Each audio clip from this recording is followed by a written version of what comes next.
Okay, so I think that we can start.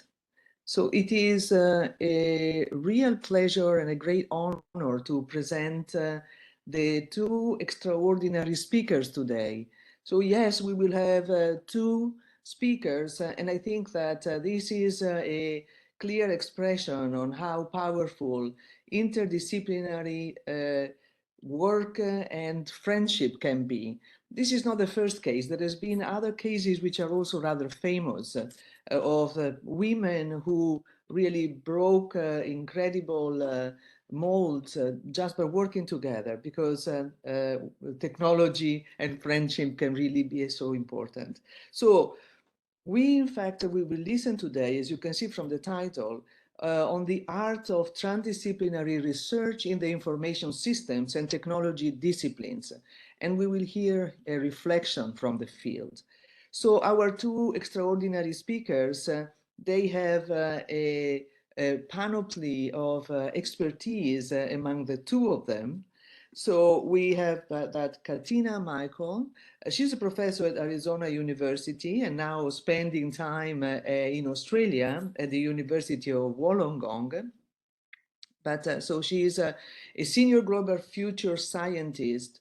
She's the director of the Society Policy Engineering Collective, also known as SPEC, but also is a founding editor-in-chief of the IEEE Transaction on Technology and Society.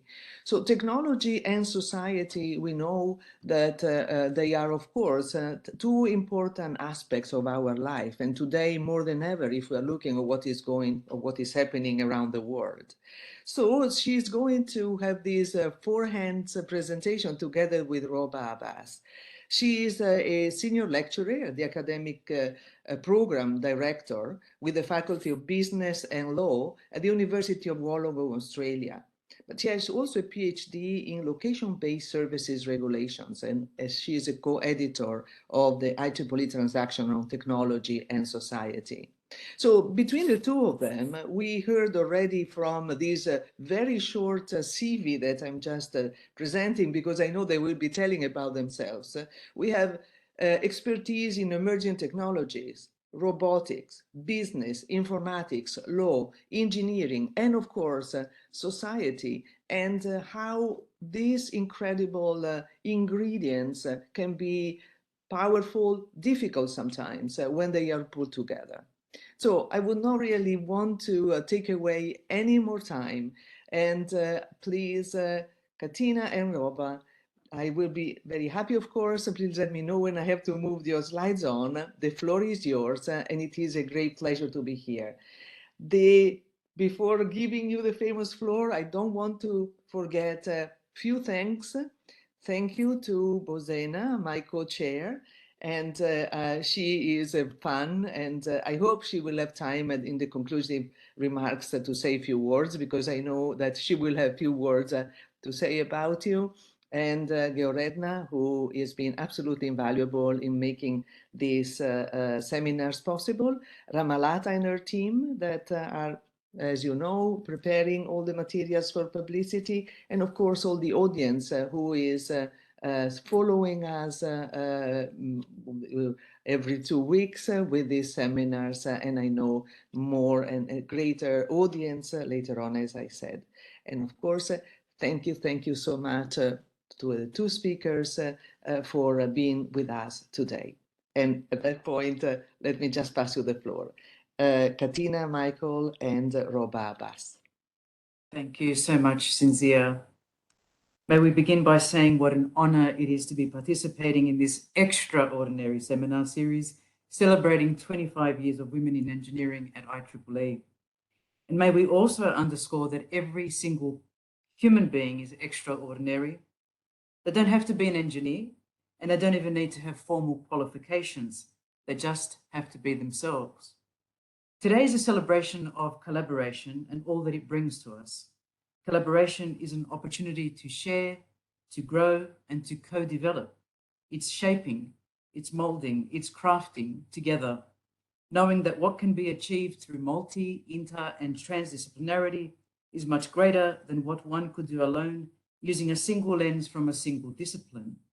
Today, is also an occasion where we might celebrate our own discipline or disciplines, or respecting one another's field, of looking beyond our own expertise in STEM and recognizing the importance of others' learning and knowledge, and finding purpose in societal challenges, challenges that can bring us closer together so that we might better comprehend that interdependencies are paramount in a sustainable society if we are to continue to co-produce and become even more reflexive as people. Simply put, my neighbor is paramount to my existence. Collaboration is about that force that binds a team together and establishes partnerships, but propels them forward and onward to enact positive change. Change in themselves, in one another, in people in communities, and diverse stakeholders in the world. It's feedback loops. After 17 years of working together, Roba and I and our close-knit team of collaborators that span at least a dozen countries can claim that the greatest innovation we ever contributed to and will likely contribute to is the process of interactive learning. That joy of getting up in the morning and knowing that someone somewhere is working hard with you on trying to address a given complex problem, the kind of problem that has the capacity to positively impact the way things are done by hundreds of people, dare I say tens of thousands of people, and possibly more. On the next slide, a little bit about us, but before we get into that presentation, something to note about our backgrounds, which are both non-traditional pathways. Roba and I entered academia from industry, and this has impacted the both of us to approach our research in the way we do. We also speak several languages and have lived abroad. Our intercultural awareness does shed light on our research practice. A little of my own IEEE story as we stay on this slide. It's significant to say, like Women in Engineering, our primary home, SSIT, the Society on the Social Implications of Technology, which has demands inter and transdisciplinarity. We are a technical society, but don't specialize in the research of a given technology. We study the social implications of diverse types of technology. I'm presently on the board of governors for SSIT. In 2012, I served 2 terms as the EIC of Tech and Society magazine, and in 2020, I founded the Transactions on Technology and Society. Of course, none of this, and I underscore none, has happened alone, but as a result of being surrounded by a caring community both within and outside IEEE. I could go on about many highlights, but they are all of the same guild. They all require groups of people to come together with different backgrounds. And while I've sought out opportunities to participate in projects that require diverse stakeholders, I've also co-led many of these initiatives in really different spaces. So it was no surprise to me when in 2016, Arizona State University approached me to join their Transdisciplinary School for the Future of Innovation in Society. Have you ever heard like a school name like that? With a joint appointment in the School of Computing and Augmented Intelligence. The school has about 50 full-time academics representing 35 disciplines. I'm presently the director of the Society Policy Engineering Collective, where most of the research members have joint appointments across different schools. On the next slide. So how did I end up becoming a transdisciplinary researcher? Well, I think being married to MG Michael for more than 27 years has meant I've had no choice. MG has 5 degrees spanning the arts, Greek literature, philosophy, theology, and history. Naturally, we've collaborated because that is what 2 researchers do when they live in the same house. I too worked for a telecommunications vendor that deployed large-scale wireline and wireless equipment across whole nations. I worked in Asia for many years. I learned firsthand the importance of coordination and partnering with a variety of stakeholders. But in academia, a significant moment came in my first year of teaching. Post-September 11, Australia invested heavily in security infrastructure through the Research Network for a Secure Australia.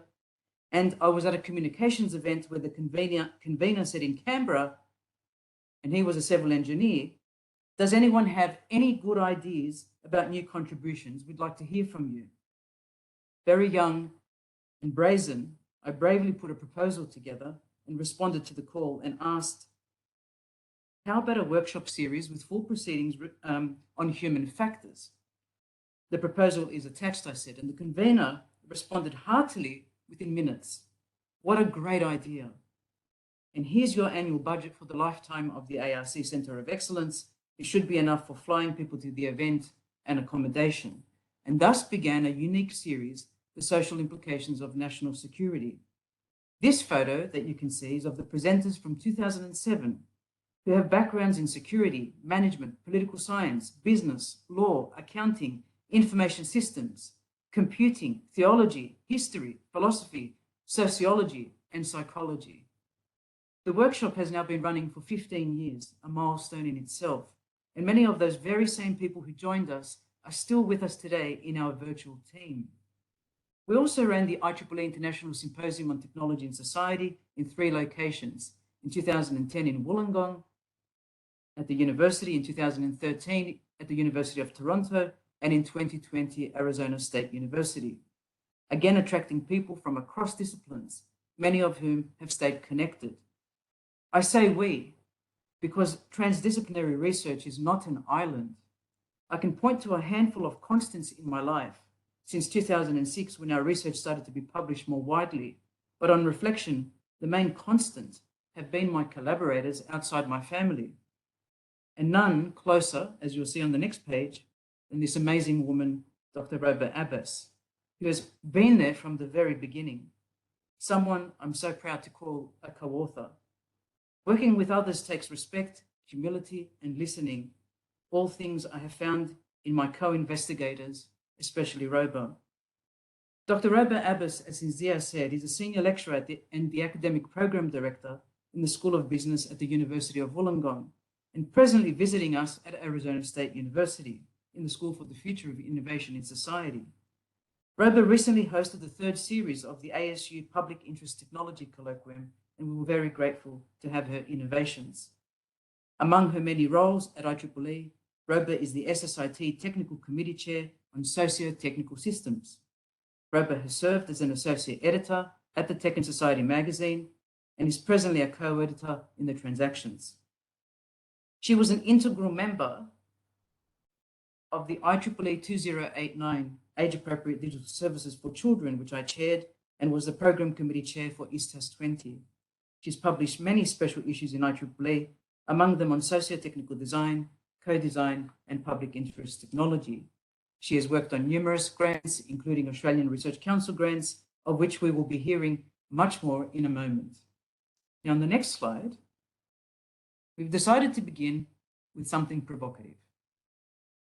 This is the state of most academic programs in the world, and even many company lines of business. Every 4 to 5 years, entities go through a rehaul of how best to realign themselves, but all that is really going on in most places are name changes, or at best some reshuffling. There is no real innovation to the way things are being done. In academia, we call this siloing. And while most institutions claim transdisciplinarity because it's the in thing at the moment, the majority of universities are still concerned with higher education ranking tables, which sort of ignore transdisciplinarity. On the following slide, academics buried in research are sometimes at risk of not seeing real-world problems. This is indeed a form of myopia, because while some academics are busying themselves to produce artifacts called research articles to meet tenure requirements or other things and help bolster university rankings, the truth of the matter is these articles will never be accessible to the general public, both because of paywalls and readability. So what are we doing in academia? I estimate that some of us are in a treadmill of producing papers that will gather electronic dust, when we should be seeking to address real-world problems that will affect real-world people. Many academics cannot see past their computer screens. They close the door to their office and sometimes even their families. To focus their attention long enough, they cannot, to realize that a person might need assistance, like this woman in the bottom right of your screen. Of course, this is a circumstance that all of us have been in at least once.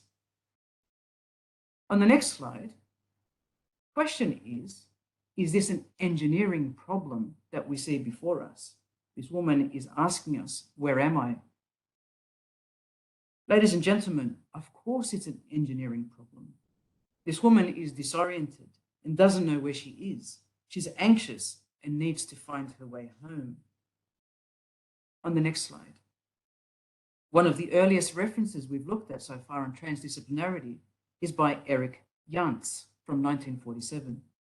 This is one of several mainstream interpretations of transdisciplinarity that you see in this triangle, adapted from his work.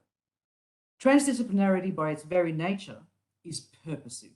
That is, it has societal benefit. It means something to someone. The research has to be meaningful to society. This is where we rely on fields like sociology and anthropology, for example, even the performing arts, to ask those deep questions. Transdisciplinarity also requires us to be empirical, pragmatic, and normative. In other words, to work at 3 or 4 of the layers in this pyramid means to be truly transdisciplinary as it was once understood. But note in this diagram, the arrows going downwards. It begins at the top with the purpose, then works its way down to the physical sciences, the empirical. It's not about beginning with breakthroughs, ladies and gentlemen, in organic chemistry, molecular biology, semiconductor physics, and all the other things that make me sound smart, and saying, oh, here we are, we've got something called nanotechnology. Let's somehow get nanotech in the hands of every consumer in the world and become millionaires. No, that's not the right way, but rather flipping what traditionally happens in innovation and commercialization and beginning with the fundamental premise of what does the world need? What are those local and global societal challenges that will make a difference to individuals in society? On the next slide. So why not turn things on their side in academia, as ASU has done? Instead of having a school of sociology and anthropology and applied ethics separately, they have placed sociologists, anthropologists, applied ethicists into the existing schools of life science, of biodesign, of computing, of biomedical engineering, and so forth. Let's imagine for a moment, it doesn't matter what label you see on the left-hand side, forgive me, so long as they are representative of an institution's offerings, whatever those labels are. We could call a silo medical and health sciences, or a school of computer and electrical engineering, or a faculty of history, philosophy, and religion. Whatever the labels read, if the people within these silos never communicated with one another, let alone across the silos, then it is impossible to have transdisciplinarity. In fact, we argue, if we are at war within the discipline, what makes us think we can communicate, cooperate, coordinate, collaborate across different disciplines or even layers in the pyramid? Interdisciplinarity requires the researchers to work together in 2 of the levels in the pyramid. As an example, I might be an engineer that works in the pragmatic level, and I'm in an applied discipline, but my innovations require that the solutions I build should be governed by a set of laws and regulations. That means I'm also working in the normative layer, because the social setting cannot be ignored. The first conference on interdisciplinarity was held by the OECD in 1970, but certainly the practice is not new, though the term may be, and often the term interdisciplinarity is used interchangeably with transdisciplinarity. On the next slide. Another view of transdisciplinarity emanates from the work of Etzkowitz and Leidersdorf. Here we see the depiction of the evolution toward trilateral networks in the triple helix model. Trilateral networks move from a state-driven perspective on the left to a relationship that is more equitable between the stakeholders in the middle, to one that values the intersection of the stakeholders and what they can produce together. This is the modern day view of transdisciplinarity. It's about advancing collaboration among universities, business, industry, and government all together. Robert Frodeman, in his classic Oxford University Press handbook on interdisciplinarity, observed that it was about changes within the academy.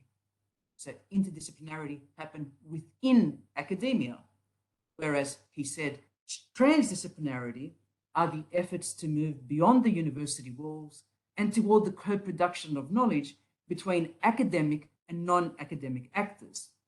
So imagine us in academia reaching out to enterprise, to industry, and saying, let's co-produce, let's co-develop, reaching out to the state and doing the same, reaching out to the community and the media and non-government organizations and not-for-profits, all of those other stakeholders in society. William Abbas of ASU emphasizes this new approach is about collaborations that are trans-institutional, requiring transnational frameworks that have the potential to advance knowledge to address societal problems.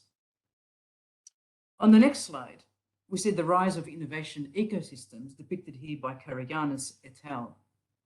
A more comprehensive view of who these stakeholders are in transdisciplinary research is depicted in the right-hand side. Forgive the size of the image.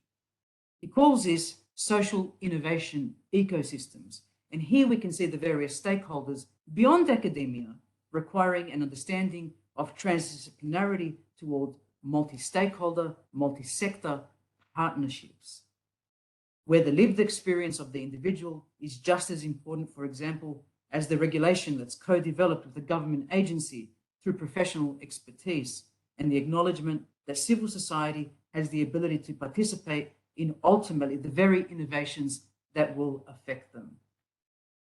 Over to you, Roba. Thank you so much, Katina. Good evening, everyone. Before I discuss on the next slide some of our projects, I would like to echo Katina's initial remarks and thank the IEEE Women in Engineering for the opportunity to present today and reflect on a selection of our joint projects on transdisciplinarity as per Katina's introductory remarks, and also on our collaboration. And I will be presenting in a moment 2 primary projects from 2005 to the present day, and we'll then finish up with a research project and some frameworks that we are currently working on that essentially define and inform the direction of our future research. On the next slide, I'll provide a brief overview of our research timeline, just to give you a bit of a sense of how we've progressed over time.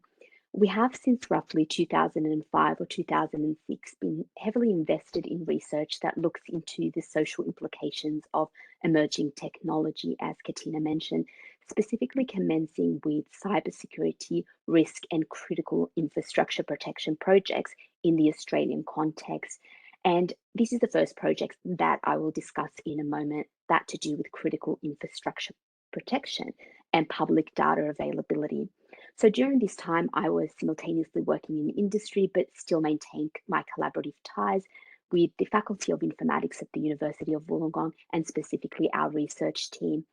Our second project, which we'll be sharing today, commenced in 2007, 2008 roughly, and was part of an Australian Research Council discovery grant led by Katina on the topic of location-based services, specifically the need to regulate or to establish whether there is a need to regulate location services, once again centered on the Australian context, but with broader implications on the regulation of technology in general, in addition to some of the theoretical and methodological insights that would subsequently inform the manner in which we design socio-technical systems. And during this time, so 2007, 2008, we were also engaged in several spin-off projects with our collaborators, for example, in the location-based social networking area, among others. And since our initial project on location services, we've also been exploring location-based services in terms of the developments in this space and from various angles. And our work throughout the years has investigated existing and emerging technologies in general, beyond location services and public sector information systems, so beyond the projects I'll be discussing today, to consider the intersection of various technologies with regulation, with ethics, and with society. So this includes looking into topics and technologies, as you can see on the timeline, such as artificial intelligence, the Internet of Things, geographic information systems, the time of the pandemic, contact tracing applications, as well as various platforms. And we're interested, for instance, in care platforms. And in looking forward, we will continue to explore the transdisciplinary approach that Katina mentioned with respect to socio-technical systems. And this approach has long been considered a best fit when conducting socio-technical systems research, and this is further amplified when considering the co-design methodology in particular, which I'll talk to in a moment, with its emphasis on the engagement of multiple stakeholders and oriented toward the public interest. And as I mentioned, today we'll present 2 example projects. On the next slide, to introduce the first project, we will showcase work that was completed in 2006, where we studied public sector data availability with a view to how best to protect Australia's critical infrastructure. Central to this project was the engagement of a multiplicity of stakeholders from business to government and academia to inform our research and our proposed solution. So on the next slide, to give you a sense of what we were concerned with, we were highly concerned with the outcomes of work that demonstrated a great deal of public sector information that was available for download without the appropriate security checks and balances. So these were those sensitive but unclassified data sets.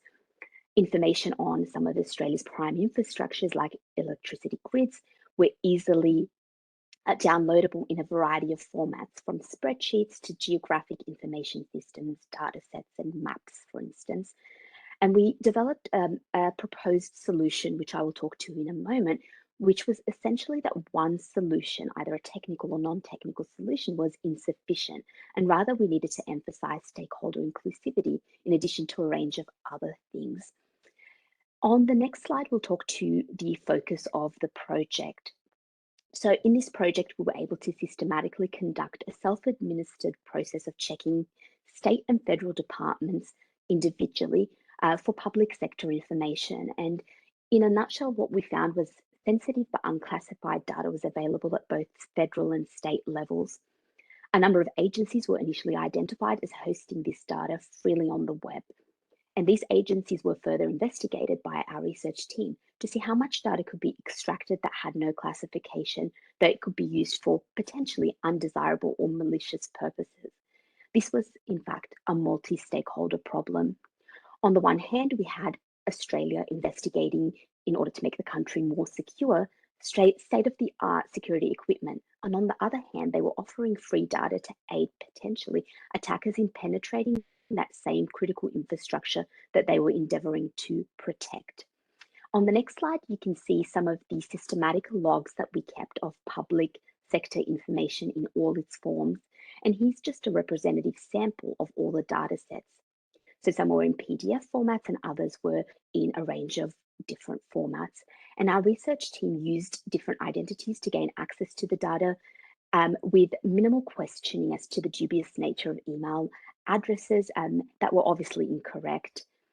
While bots were not available at that particular time, today the same sort of study could be essentially replicated and repeated to ensure that obvious problems with data accessibility by unknown identities without legitimate need for access were determined.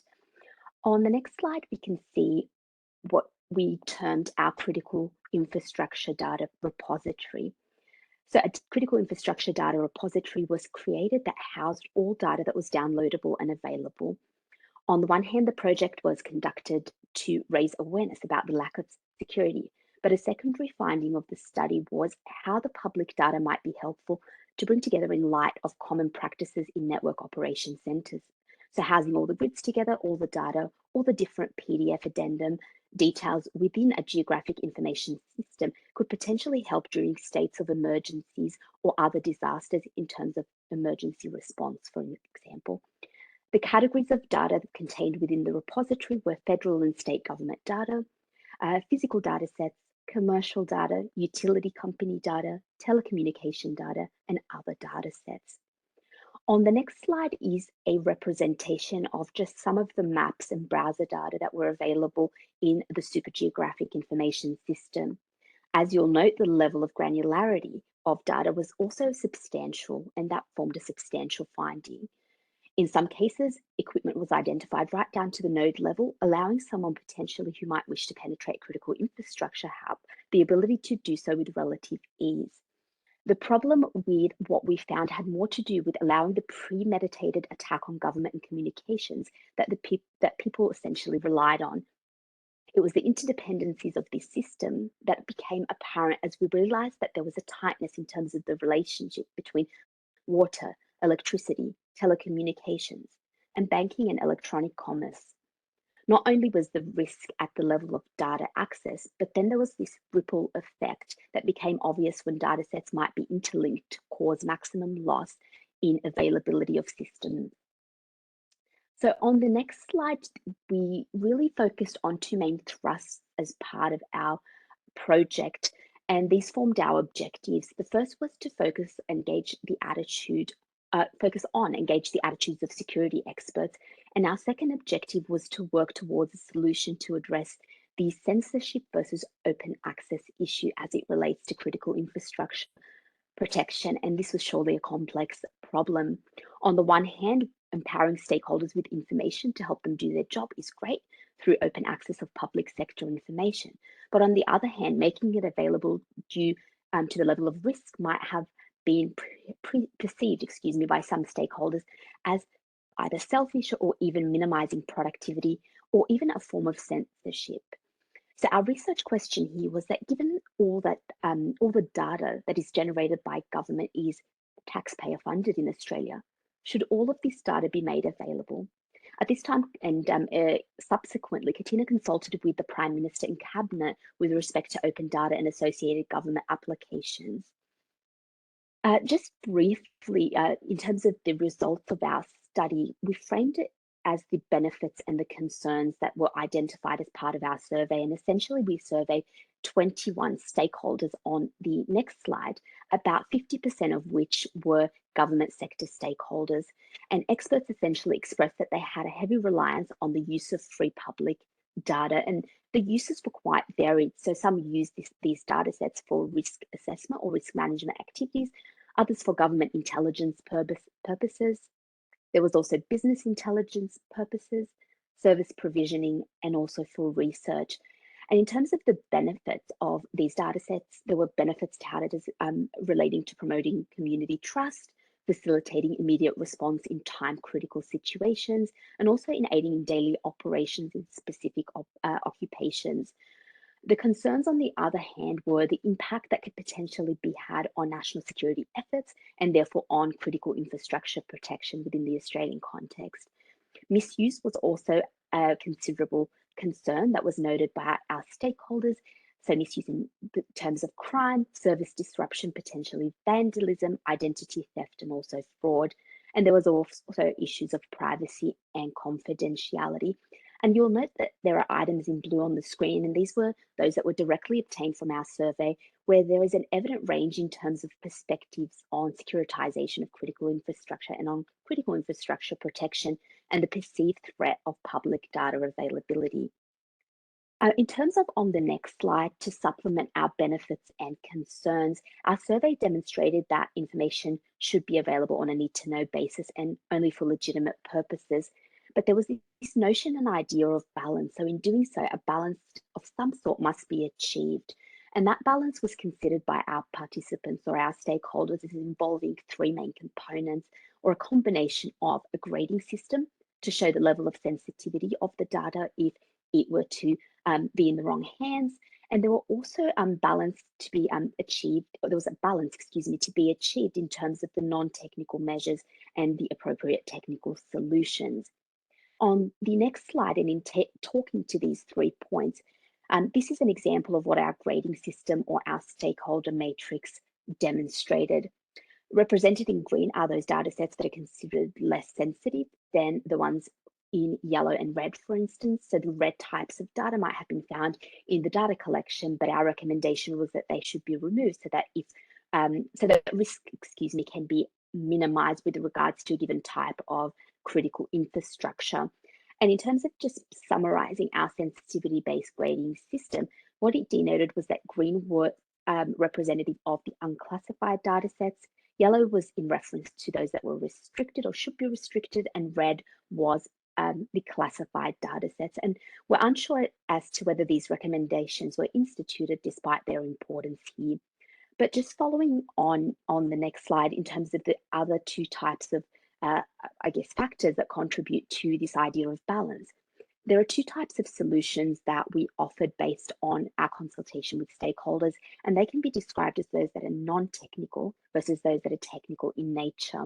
So non-technical recommendations included the institution of access control matrices, the introduction of legal and other license agreements, perhaps the review and introduction of legislation and other suitable penalties. There was also the need to revisit existing policies to ensure that there was clarity there, to develop a register of approved users, and defining terms of use. In addition to ensuring that limitations were placed on sharing, among other non-technical measures, of which a coordinated whole of government approach was a vital one. Our research also demonstrated that the non-technical recommendations should be balanced with technical solutions, or by technical solutions in the form of secure networks that were not available to the public, access control and password protection mechanisms, security clearance for access to sensitive data, in addition to a review of technical security techniques to measure their effectiveness over time. On the following slide, there are a number of outcomes that we'd like to share with you in terms of this initial project. The main one is that one solution is not sufficient, and this is an outcome that is in fact reflected across a range of other projects that we've been involved in since this initial project. So rather, a solution that targets specific stakeholders is required. And many elements need to be considered, both those that are technical and non-technical in nature, as I identified previously. Something that's quite crucial here is that looking at the issue from an alternative viewpoint by focusing on the root cause of the problem is really important in order to allow us to limit and address these causes, again, from a multi-stakeholder perspective, from a multi-inter and transdisciplinary perspective. On the next slide, we've shared, or in the next few slides, we'll be sharing some sample publications, but I'll go through each one of these briefly. In terms of the transdisciplinary lens in the instance of this project, while we didn't approach civil society for participation, the whole project was focused on ensuring their safety given the national security situation during this time, or at the time.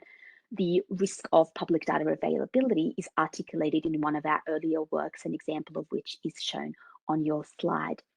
On the next slide, we did reach out to various sectors as part of this project in order to bridge the gap between academia, industry, and government. Katina, in her work with the Australian Privacy Foundation, for example, even incorporated the NGO in media commentary on these topics, which became accessible for citizen consumption. And another example or sample publication is shown here. On the next slide, although direct stakeholder engagement was not required for every facet of this project, a study of suppliers of the critical infrastructure information also provided us with some rich insights, as highlighted in the sample publication shown on your screen.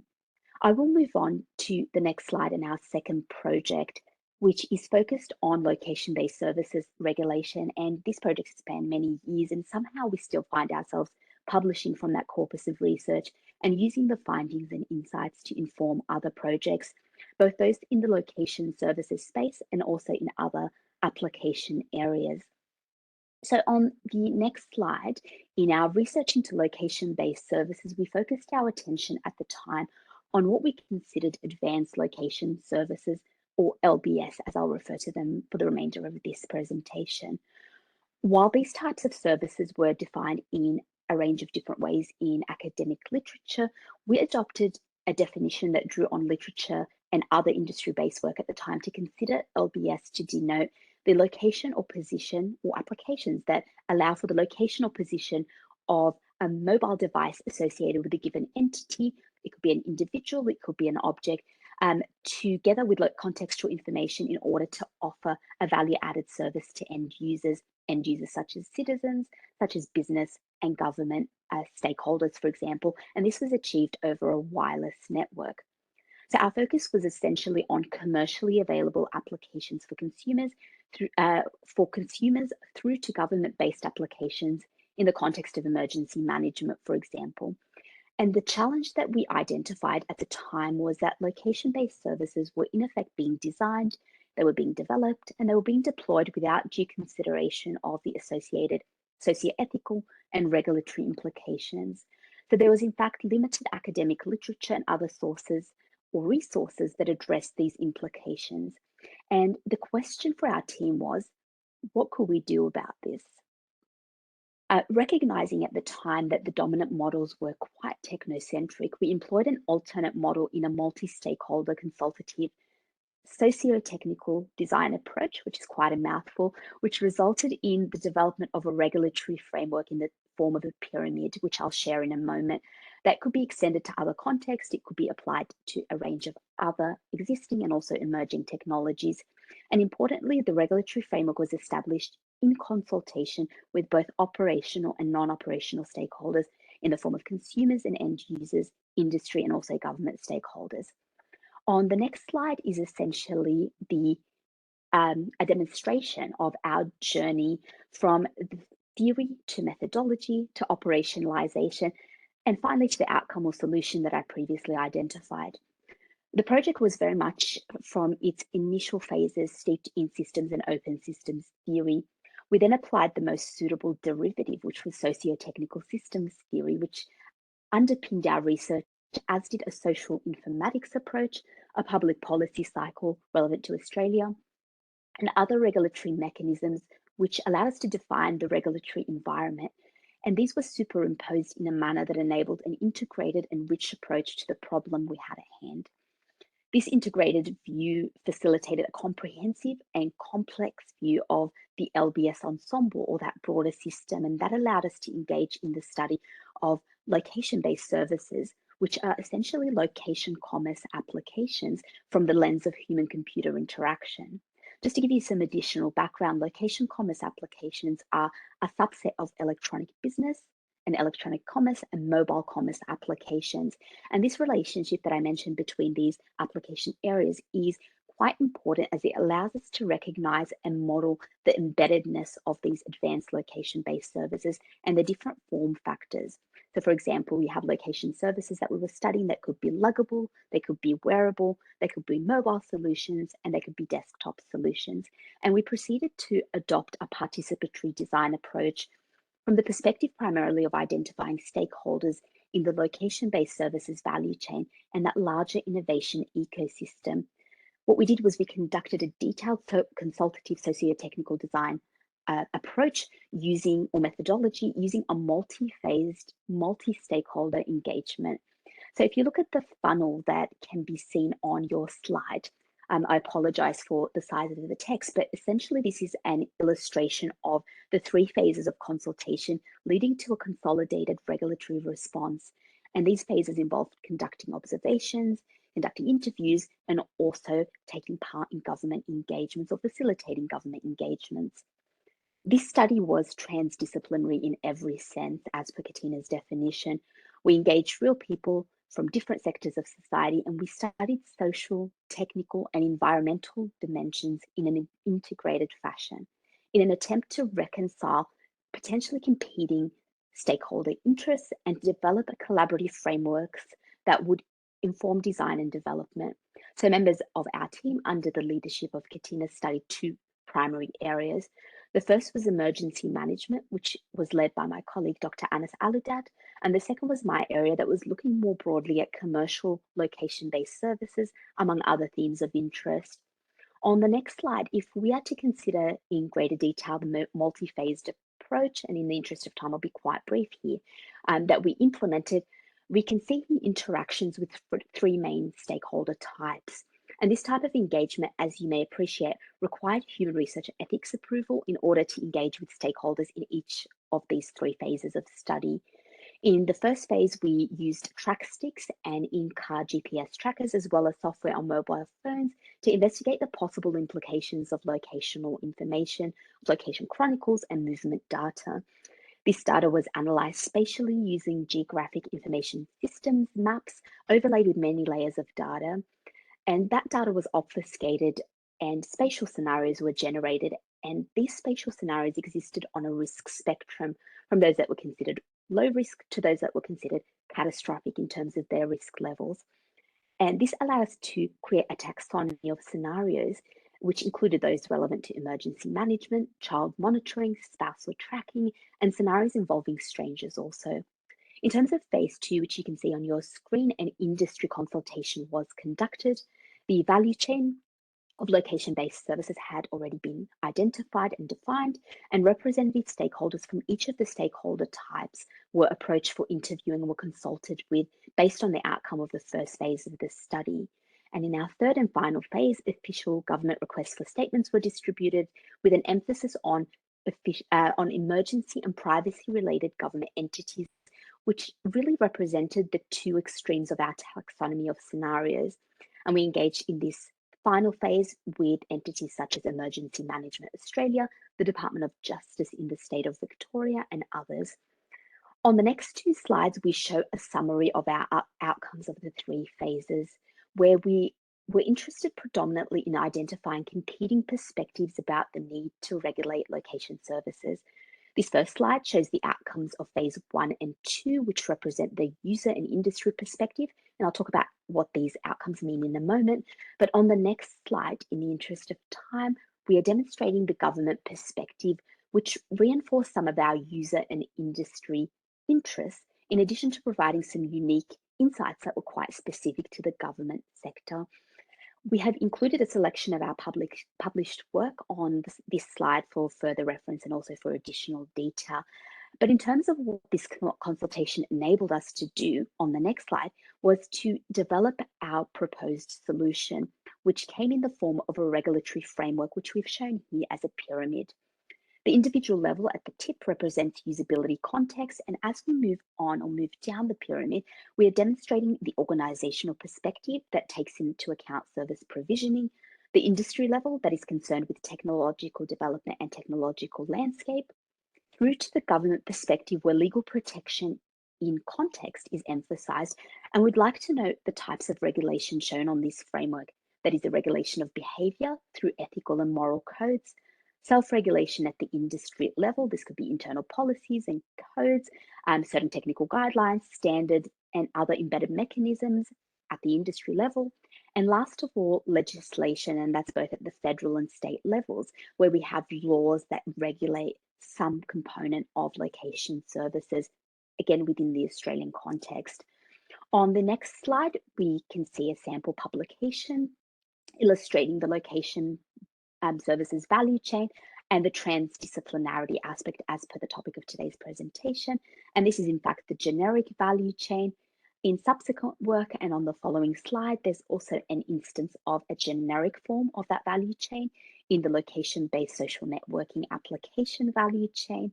And then again on the following slide, there's a representation of some of the themes, so the socio-ethical, the technical, and the environmental considerations. On the next slide, please, that represents some of the themes, the sub-themes, and the dimensions of the study, which in effect gives you a sense and an appreciation of those competing themes and interests, and also demonstrates the complexity of the study, further reinforcing the need for transdisciplinarity in order to achieve a possible or an appropriate solution to the problem that we had. On the following slide, we provide an overview of our current work. So that initial Australian Research Council discovery project that we just shared has in fact informed every project that we've been engaged in since, and has been used as a springboard for further work into location-based services, but also into work that looks at theory and methodology related studies in the context of other technologies, in the context of other use cases and other contexts. And in terms of extensions to the location services work, we're presently utilizing our insights and results from the initial project to inform this current work. And we've articulated on the screen the challenge and the solution, which we'd be happy to talk to offline or in question time. On the next slide, and with that, I will start to wrap up by presenting a brief note on theory and methodology, where our current work centers on the application of lessons and insights in the context of emerging and other technologies, working towards considerations of the public interest in a manner that promotes transdisciplinary approaches and transdisciplinary frameworks. And this next slide provides an overview of some work we're involved with at the moment and we've conducted, and also insights into our future research direction. So here we have a framework that represents a socio-technical ecosystems view oriented towards the design and development of public interest technology. And while this is beyond the scope of our presentation today, our hope is that this framework can encourage transdisciplinary discussions and be used in the context of the co-design of technologies of socio-technical solutions and systems, such as location services, from a complex ecosystems perspective, and taking into account a range of elements where regulation, as we spoke about in our second project or second example, is only one component in that broader ecosystem. I might just skip through the next two slides and go to what's all this about, and probably just stop there for a moment. So on this final slide, I'd like to step back a level and discuss what this all means just very briefly.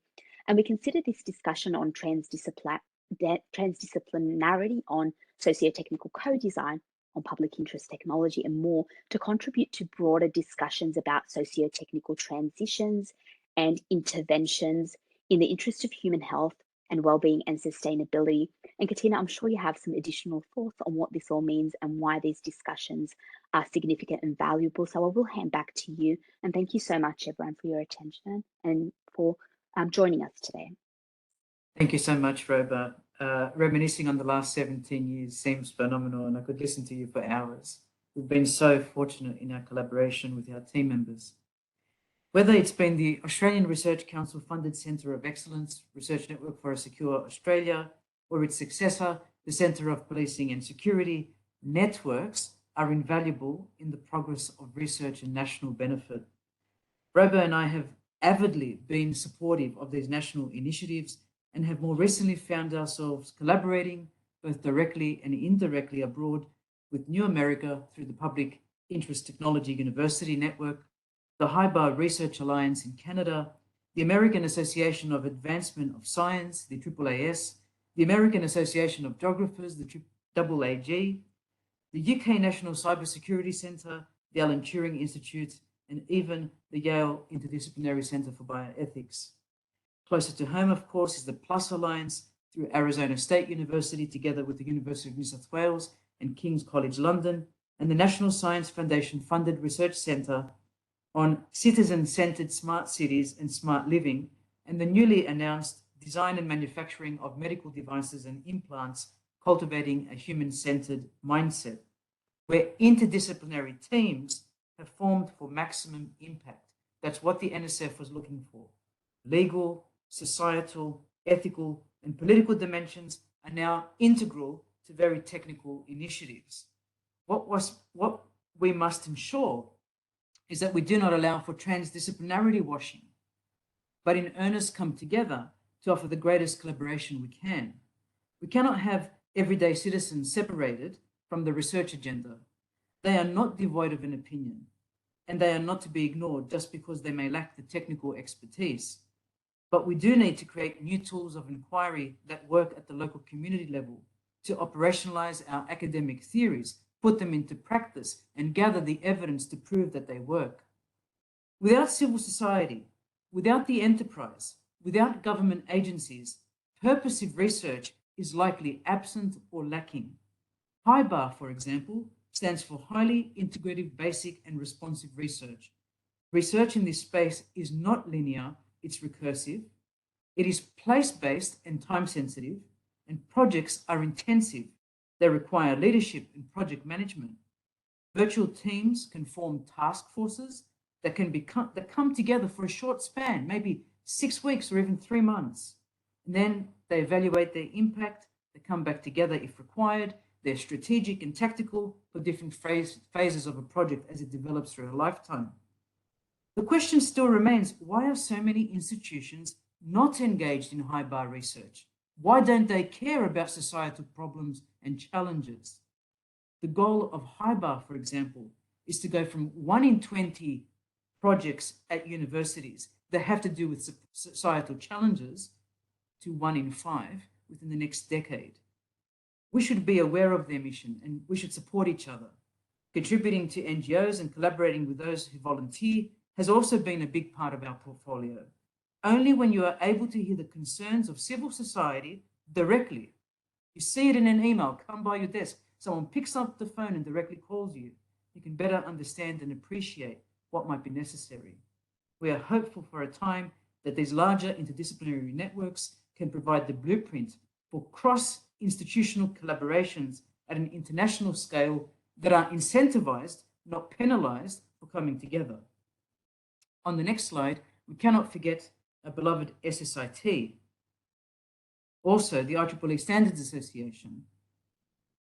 On the next slide, the IEEE Consumer Technology Society, and of course, IEEE Women in Engineering. I remember when I was still a poor PhD student, writing to the managing editor, Terry Bookman, of the magazine, and asking about submissions. I dreamed one day that I would at least get a single article in Technology and Society magazine. She surprised me by sending a complimentary copy of the magazine and said, "I hope you submit a paper one day." I was pouring through the articles, through my university library, and I could see the names of the legends: Tavani, Moore, Klein, Kavalko, Johnson, Martin, Winner, Miller, Perkert, Camp, Pitt, Kavukian, Clark and Wigan, and so many more. Little did I realize I could surely never have conceived of, actually, that I would be in a position to publish more of these legends, one of whom is before you today. Not me, the other one, and women that will develop and come to the fore. Our mission as academics should not be to be number one.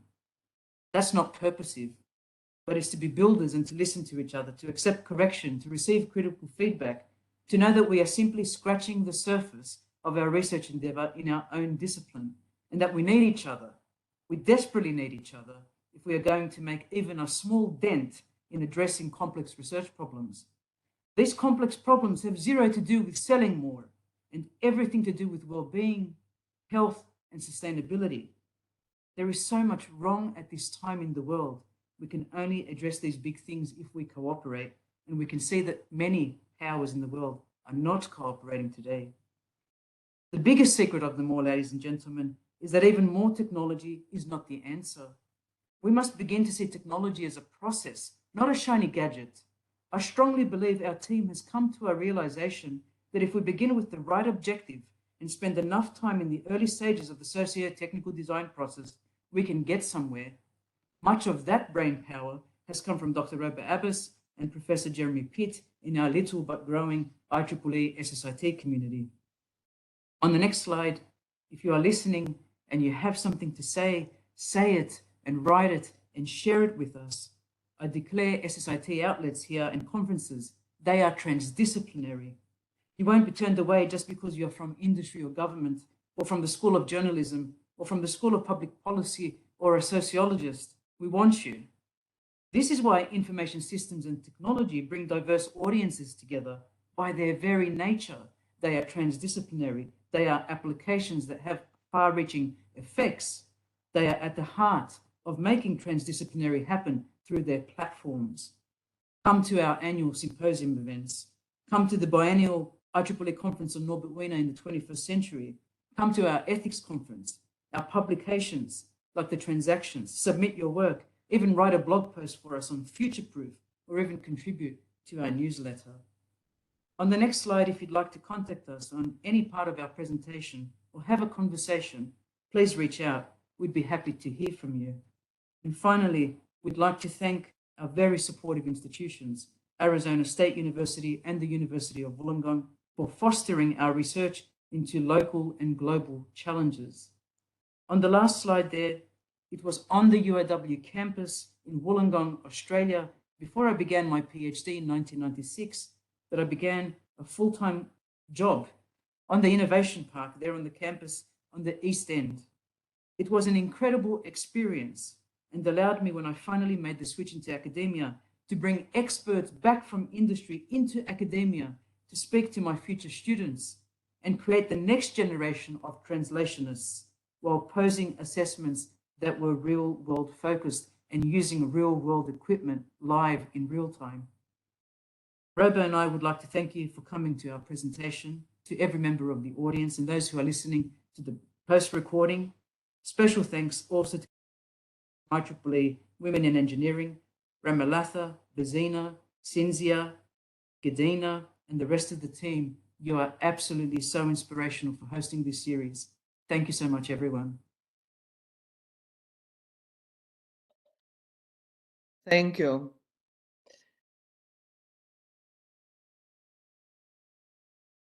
Let me see if I can stop sharing. There you go. So thank you so much. And I am looking at the chat to see for questions. It is time for everyone to ask your questions. And I guess, any questions, everyone? Please unmute if you didn't write it, but you have any questions, please unmute and ask your questions directly.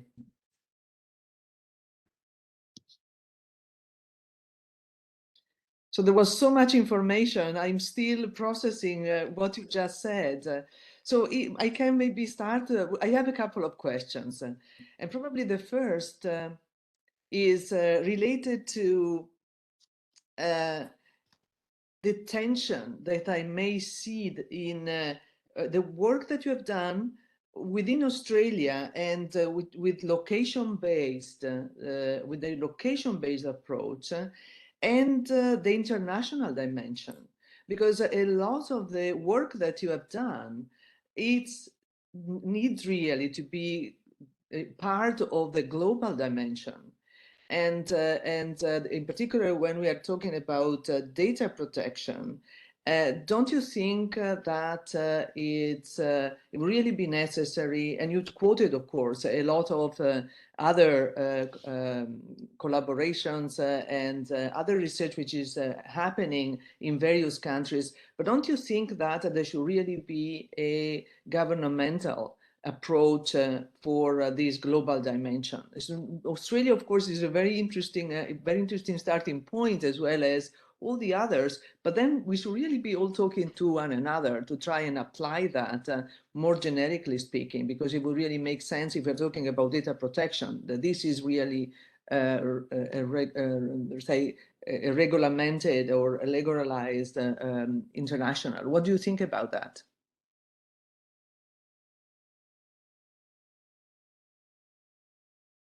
Roba, do you have opening thoughts? I think I might get started. That's a great question. Thank you. Something that we weren't able to spend a lot of time discussing is the translation of these studies on a broader scale, on a global scale, how we might generalize. But that was something we were quite conscious of. So I think there's two aspects here that I might mention, and then allow Katina to also have a go at responding to that question. The first is the nature of the projects were heavily embedded within a specific context, given the regulatory underpinnings. So we had to pay tribute to the regulatory environment, we had to conceptualize a given system, and given the lack of both academic literature and also industry-based resources that we could use, we had to start by modeling the generic value chains, the generic systems, and then applying them contextually because we were focused on regulation, and then deriving from those insights that can be generalizable. Now, given the time, and we were trying to capture 17 years in an hour or less than an hour, it was difficult to touch on some of those generalizable elements. So what they are is that they're generalizable on a methodological and a theoretical level. And that framework that we demonstrated and we presented toward the end, the public interest technology framework, is something that is essentially applicable to a range of different contexts and model some of those general elements, starting off with the technology development landscape, right through to the actual development of a specific system, a specific technology. And that's based on our empirical data at the Australian context across a range of projects that are both Australian-based and international, but we've tried to derive the elements and represent the elements from a theoretical perspective in some of our open systems, our systems theories, our socio-technical theories, the interplay in terms of human-computer interaction, and how they could be applied from a methodological perspective. And we've termed that socio-technical co-design as a design process that embeds and encompasses values that can essentially be applied in a range of different settings. And I'm in complete agreement, while we do need to think across boundaries, while we need to think beyond the Australian context, our starting point was Australia, but we've by no means retained our studies to the Australian context. But we've tried to learn from every project, some lessons that then we can apply in a range of different contexts. And that framework, as I mentioned, has some of those generalizable elements. But then I think I will hand to you, Katina, to talk about communities, why we need to work at potentially micro level, and some of those other aspects that we've spoken about for so many years, I guess. Great question. Thank you. It's a great question. It's very insightful. I'd love to know more about your background, Cynthia, because that is a great question. In fact, those tensions that you mentioned in the conflict is what I think are those big challenges. They're the societal challenges. On the one hand, we want data protection for our citizens. I've got my NGO hat on. I'm part of the oldest Australian privacy foundation in the world. So the oldest privacy foundation is the APF. And on the other hand, I've consulted to government agencies where they say, we want the capability, it's called the capability in Australia. We want to be able to penetrate encryption when we suspect that there's foul play. So on the one hand, I have the hat on that says data protection is essential for our citizenry. On the other side, yes, I understand the security issues, but we shouldn't be breaching confidentiality and data protection laws in order to have the capability enacted to ensure that we can get through to encryption, because we're the Australian Federal Police. So the APF versus the AFP, it gets a bit tricky at sometimes, but that's the tension. This is the dual use application, the dilemmas that we have with technology can be used for good. And yes, it's still good, but who are you? Which stakeholder are you? And as Roba says, where are we starting at that macro level, overseeing bodies? Or are we starting at the individual who says, power is asymmetric, I have no power, I'm powerless as the individual. And so then we start looking at what kinds of normative inquiry, rules, regulations, laws. And as Roba pointed out, at that international level, what treaties have people signed? What have they ratified? Where are they signatories? What do they agree with and what do they disagree? And so you have countries with strong regulation, countries with very weak regulation, and then other countries that say, get out of here, you're not part of my economic system, I'm not going to talk to you because your regulation is not what I live with. So global efforts are so difficult, as we've seen with treaties, and who signs and who doesn't sign. But yes, where do we start? At the macro level, at the individual level, and work our way up or down? And who are we, and what is our life world? But that's a great question. I hope we've provided some example responses. Thank you, Katina. If I might take another second, I have another one, which is a little bit provocative for you, Katina. You might have heard of Abraham Flexner. He was the very first director of the Institute for Advanced Studies in Princeton. He wrote a very interesting book, the title of which is The Usefulness of Useless Knowledge. And it is to answer to what you were just saying about really having always in mind a societal objective. While we have now several examples that fundamental science really was the starting point for many important breakthroughs with very, very important societal solutions. And I'm just quoting, for example, PET, positron emission tomography, the same NMR, nuclear magnetic resonance, all that really started for fundamental science, some of which in laboratories like CERN, the European Center for Particle Physics, where we're really looking into the origin of the universe. So you have really people who are probably very, very concentrating in trying to answer fundamental questions. And you quoted, of course, an important aspect, which is also the religion and philosophy, which is entering really very importantly. And those are very personal necessities. And this is also true for the fundamental science. So this, I think there is a tension there as well, because on one side, I totally embrace the importance of technology and society. On the other hand, I also a very strong supporter of the usefulness of useless science, because this is where somewhere you really have enormous breakthrough that you don't really see the usefulness at the moment, but maybe may come back really a certain number of years later. So what do you think about that? Oh, that's a loaded question. No. That's a great question. So despite that, I showed in the pyramid the work of Jans from 1947. And actually, that was a higher education quarterly. It was the first publication, issue 1, in 1947. But he started at the top, although he didn't show the triangle diagram. He just spoke about the 4 layers. And he said, we need all 4 layers. I was a bit cheeky and said, 3 of the 4 is enough, because I was thinking, who can do geology and the applied, area of geology, let's say metallurgic science, and then who can go above and do the norms and the social setting, and who can go above and do the purposive, right? Which one scholar can do all those 4 things, or which group can come together to do those 4 layers in the pyramid? So if I call myself a transdisciplinary researcher, I'm lying, because there's no way I can do geology or organic chemistry, right? That's not my area. So I can do 3 of the 4, maybe, not bad, but obviously I don't have the main specific strengths in every single one of those things. I'm a generalist in some way. That's why I can talk about technology and society broadly. But definitely, trial and error has given us great, amazing inventions, and we've embraced those inventions. But they also have had some side effects, unintended consequences. So we think sometimes the unanticipated things that happen and the unexpected things that happen can turn into great things. But what happened when we created something that allowed us to have ultrasounds? Well, some sociologists or disability advocates have looked at social systems like China and have said, when the ultrasound machine was introduced and there was a one-child policy and many of the families needed boys to continue on the family tradition and also work, what happened is we saw a lot of deaths happen from unborn children who were female. And this was a choice, or a child was seen to have a disability, it was terminated.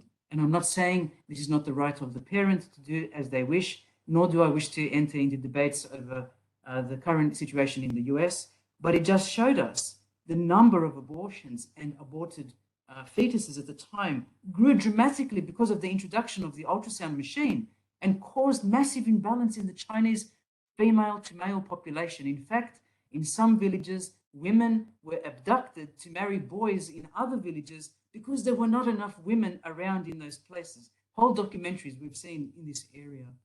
So sometimes the accidental innovations have been wonderful for all of us, or for the greater part, but for some members of society, not so much. So we see the side effects and the ripple effects happen. But I'm in total agreement. Sometimes the useless knowledge can come into fruition and cause massive change in society.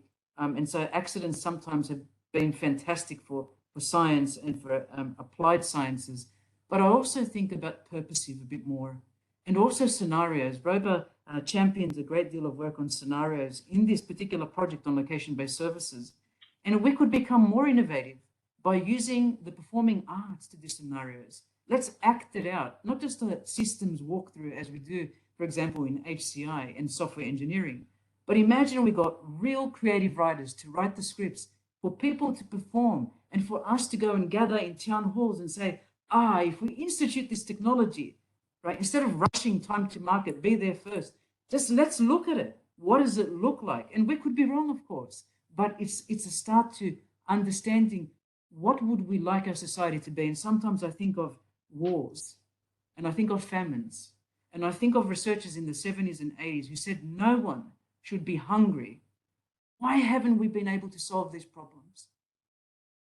Why? Yes. Why are we so far away? I would love really to continue this conversation for really maybe around a nice meal. I think it will be wonderful, but I don't want to take more time. So I leave, if there are other questions or comments, and in particular to Vozena and Ramalata, who I see are there, and I'm sure would like to make more comments. Thank you so much, both. And I hope there will be a moment one day where we can continue this conversation. Very interesting. And there are questions in chat. I believe that you read. And Ramalata, you can address your question. Very good question. I'm so sorry, my throat is not good, but I hope I'll be able to explain what I mean. The research you have explained about the location-based is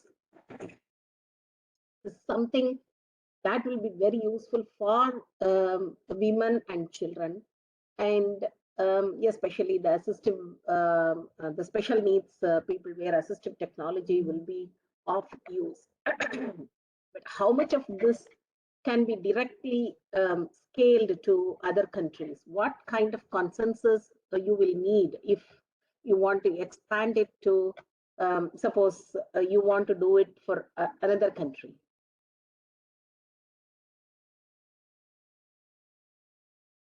Have a go, Katina. That's a fabulous question. Thank you so much for asking that. I think in terms of application to other countries, also application to other use cases or contexts within the same country, there are some what we perceive to be constants that we can take. So the underlying theoretical framework is not context specific.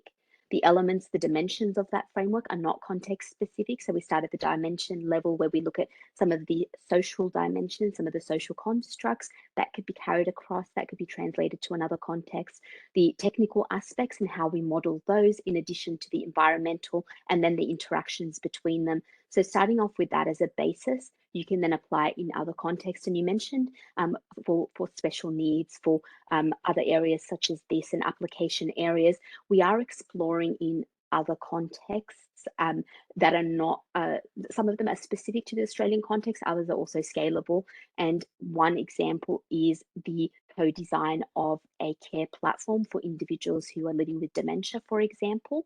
So being able to use the knowledge from that initial study to then carry it across to developments in the space of location-based services, the Internet of Things, artificial intelligence, and the convergence of all those technologies in a way that we can take that theory, we take the scalable element of the methodological underpinnings, which is the design process and the extensions to that design process that we have developed. And that is what you apply in the other context. So it's not a sort of a requirement to start from scratch there. There are certainly insights that can be derived from that process and then applied in other contexts.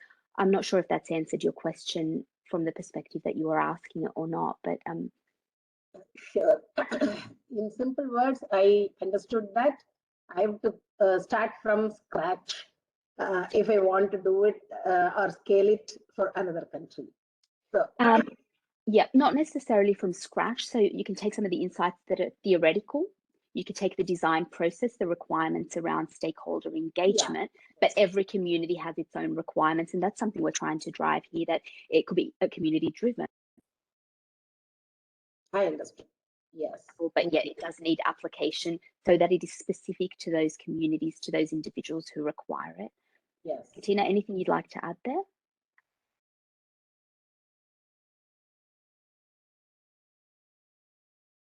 Okay. Okay. So thank you very much for this wonderful presentation. And I would be requesting an invite from Chinzia also, if you are going to have a discussion for a coffee or a meal or anything. So I'm ready. I'm in. Let's do that. I think it would be wonderful to have a discussion, actually. So this is a very, very good point. So we should discuss about it and definitely continue, even if it's of course virtual. I think it would be great.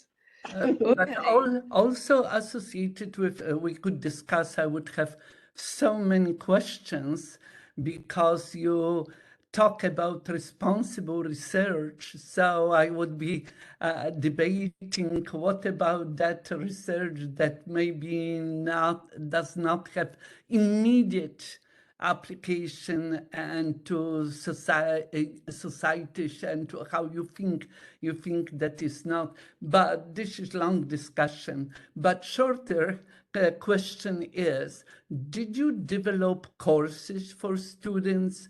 Do you have already at your place, Arizona State, do you have already degree in this area?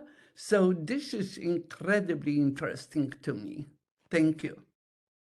Because it's always difficult to find home for that kind of research. So how how Arizona State University considers home? Where is that home for students with that kind of interest and with this kind of degree? Thank you. Fabulous question. We'll answer that in two parts. One is a degree and one is perhaps another flavor of a degree. I'll let Roba mention that one in a moment. So we have created the Master of Science in Public Interest Technology. It took us about 1.5 years to create, which is probably the fastest period of time I've ever supported a school in creating a degree. Public Interest Technology looks at all of these different facets that we've been discussing today.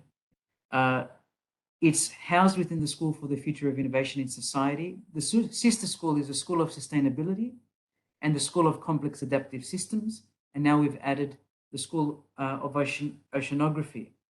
And the whole college, which was just created last year, although the schools were in existence to some degree between the last 1 and 8 years, the college is called the College of Global Futures. And we now have an end-to-end transdisciplinary unit where students can enroll in a PIT degree, they can enroll in a Responsible and Innovation certificate, they can enroll in a PhD in Human and Social Dimensions of Technology or Innovation and Global Development. There's another PhD program. And these are niche areas. The bigger issue we are concerned about, even though we ran preliminary surveys with industry participants and said, what is that gap that is missing here? What do you need that you don't have? And many people do not have translational capabilities in the workplace between the engineers, between the marketing unit, between the unit that does business planning and so forth. We don't have a problem with where our students are going at the moment because the numbers are not in the thousands. But we need more large companies to embrace this new area, this transdisciplinary area, and to say, yes, we will hire anthropologists and sociologists. We will hire the interventionists, not just to keep us honest, but to create better innovations, to innovate, right? Because when we see transdisciplinarity really happening in the real world properly, innovation is incredible. I was very blessed to have been hired in my third job by a director at Trilateral Networks who hired 11 different people from 11 different disciplines. From botanist was a guy in my group. There were people in IT. There were people in telecommunications engineering. In terms of teletraffic theory was their major.